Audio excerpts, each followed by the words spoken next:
ছেলেটা আমার জন্য এই রোদের মধ্যে এতক্ষণ ধরে দাঁড়ায় আছে। তো তারপর আসলাম, আসার পরে হচ্ছে ওর সাথে আমি কথা বললাম। ওরে পিয়া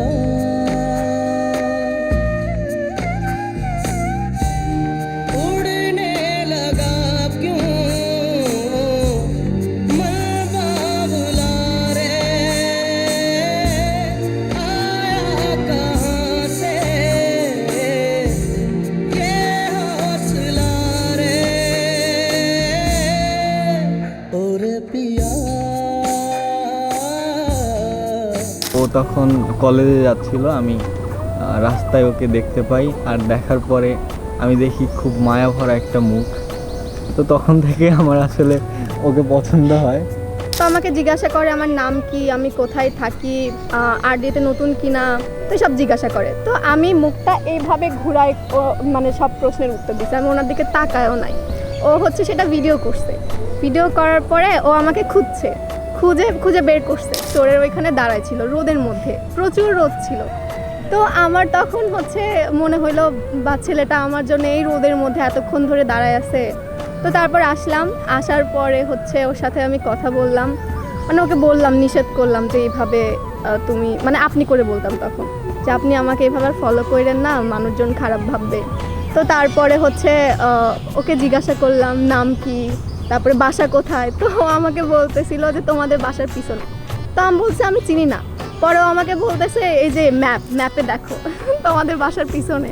তো ও আমাকে বলে, অনেক বুঝায় যে রিলেশনশিপ এটা আসলে আসা যাবে না। তো আমি আবার ট্রাই করি যে ওর সাথে কথা বলার জন্য। পরে আমাদের আবার দেখা হয়। তো আমাদের দেখা হয়েছে মহাস্থানগড়ে। আমি ওর সাথে দেখা করতে গেছি, বাট ও আমাকে রেখে চলে যাচ্ছিল, মানে কোনো অ্যাটেনশন দিচ্ছিল না। তো তখন আমি আসলে মনে মনে অনেক মানে স্যাড ফিল করি, আমার অনেক খারাপ লাগে। তো এইভাবে আস্তে আস্তে আস্তে আস্তে আমাদের কথা বলা শুরু হয়। আমি ওকে তা আগেই প্রপোজ করছিলাম। তো কেমন জানি ও আস্তে আস্তে আমাকে পছন্দ করা শুরু করে। আমাদের ব্রেকআপও হয় কয়েকবার। আর অ্যাট লাস্ট আমরা ডিরেক্ট হচ্ছে বিয়ে শাদির ব্যাপারে কথাবার্তা বলি, বা এরকম ইনিশিয়েটিভ নেই।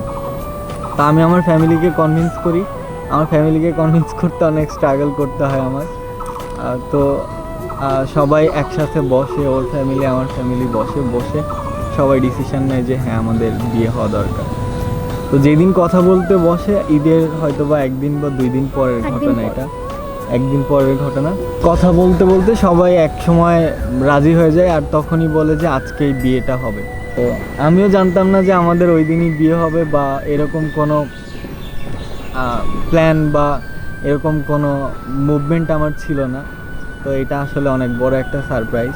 তো সেই দিনের পর থেকে আজ এই পর্যন্ত, এপ্রিল 13 আমাদের 1 বছর।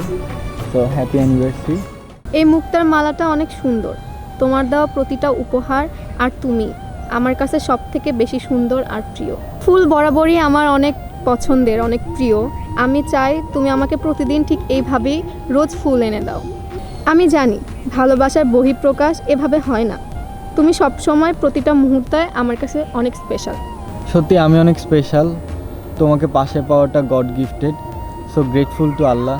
আমি অনেক ভাগ্যবান। কিন্তু তুমি তো আমাকে মন থেকে ভালোই বাসো না। যাই হোক, থ্যাঙ্কস। তোমার মনে আছে আমাদের যেদিন প্রথম দেখা হয়, আমি তোমাকে রেখেই চলে গেছিলাম। কি অদ্ভুত, ভালোবাসা কি বুঝতামই না। তুমি এখনো পাগল আছো, বুঝো না, যার জন্য সবসময় আমাকে সরি বলতে হয়। হ্যাঁ, 1000 বার বলবা। আচ্ছা রাগ করো না, এখন ক্যামেরার সামনে আমি সরি বলতে পারবো না, সরি। আচ্ছা যাও, আজকের জন্য তোমাকে মাফ করে দিলাম।